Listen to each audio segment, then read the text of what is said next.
Today we are taking a look at the Action 5 Pro released in 2024 and the Osmo Pocket 3 released in 2023.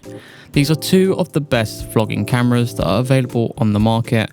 One is technically an action cam, but it is rising in popularity with social media users. I've had the Osmo Pocket 3 for quite a few months now, and I've recently picked up the Action 5, so I thought it'd be great to do a comparison video. Now, both of these devices are very premium. The Osmo Pocket 3, however, does have slight issues with the gimbal being a bit rattly at the top. On the other hand, the Action 5 Pro has the lens built in, so you don't have any of that gimbal that is rattling around. This issue is only a problem when the Osmo Pocket 3 is turned off, as when it is turned on, the gimbal automatically is activated and the rattling should stop. Each of these devices are made out of different materials, with the Action Pro being a bit more durable and feeling like it's made out of a sort of modified metal, whereas the Osmo Pocket 3 and its gimbal being made out of a more weaker plastic, so it does feel a little bit lighter but is a bit more flimsy. Ergonomically, the Osmo Pocket 3 is a lot nicer to hold as it's meant for handheld function, whereas the Action 5 Pro is meant to be sort of attached to stuff, such as a chest carrier. As you can see here, the Action 5 Pro is around half the size of the Osmo Pocket 3, being more portable in a sense of easier to fit in a pocket. But both of these devices are very easy to fit in the pocket and on the go, so neither of these have a problem with portability. One thing to note is that the Osmo Pocket 3 isn't waterproof, so you do have to be careful around water sources, whether you're videoing or taking photos. Additionally, the lens in the gimbal does come undone, but it is typically secured by light magnets, so there isn't an issue with it flying around, and it will automatically rotate out once you power it on. The Osmo Pocket 3 consists of one screen located on the front of the device, and this is touchscreen and you use it for all sorts of viewing and settings as well. Taking a look at the Action Cam 5, it has a screen on the back and on the front as well, so you're able to see yourself and your subject can see what they're looking at as well. Both of these screens are touchscreen, and you can change some of the settings from the front screen if you don't have access to the back screen while recording. A neat feature on the Action 5 Pro is you can quickly swap between settings on the left hand side, but this is only for a few select settings. Now let's take a look at the quality of each device. Here we have an example of two pictures at the top and two videos at the bottom. These examples have been set, so they're both using identical settings where possible. For the Action 5, I didn't enable the stability settings as I wanted it to be a fair judgment of just the base settings. The Pocket 3 is amazing for stability right out of the box, with no adjustments needed due to the active gimbal. Both devices offer the same set of features. However, the Osmo Pocket 3 enables one more feature, which is the panoramic mode. This enables you to get large photos by using the gimbal and it taking 9 photos to combine it into one large photo. Both devices can sit nicely on a table by themselves, but the gimbal on the Osmo Pocket 3 does move around, so it's not advised to lay it down by itself, but you can get accessories that fix this problem. One thing to note is that if you're looking for more vertical footage, similar to how you would see on social media, then the Action 5 Pro offers 4K vertical footage, whereas the Osmo Pocket 3 only offers 3K vertical footage if you're recording in portrait mode. You can get around this by recording sideways using the landscape mode and altering it in post, but this is rather tedious, so you are limited to 3K instead. But that isn't an issue with the Osmo Pocket 3.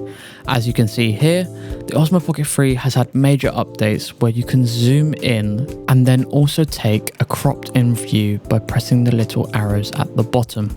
This has been enabled in the latest update and allows you to take really detailed zoomed in photos or videos and have ultra smooth movement at the same time. Here's an example of both the Action Cam and the Osmo Pocket 3 in action, so you can see what it looks like when they're recording in their vertical modes. The Osmo Pocket on the right is much more detailed and smoother with brighter colours overall, whereas the Action Cam 5 on the left had a bit more darker colours and was a bit more wobbly as well. From my experience using both devices, it seems like the Pocket 3 is clearer and has better quality, especially in good lighting conditions. But that isn't the case all the time, as there are certain times when the Action 5 Pro looks just as good, if not better. This is especially true in moments during nighttime. The Action 5 Pro has a better low light mode, at least in my opinion, even if it does sacrifice some quality, as you can see here.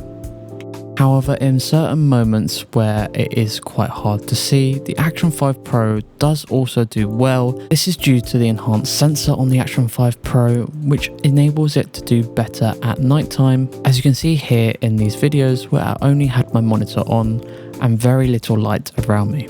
I will say that the quality on the Pocket 3 did seem a tad bit better, but that might be because of the angle and the wide angle of the Action 5.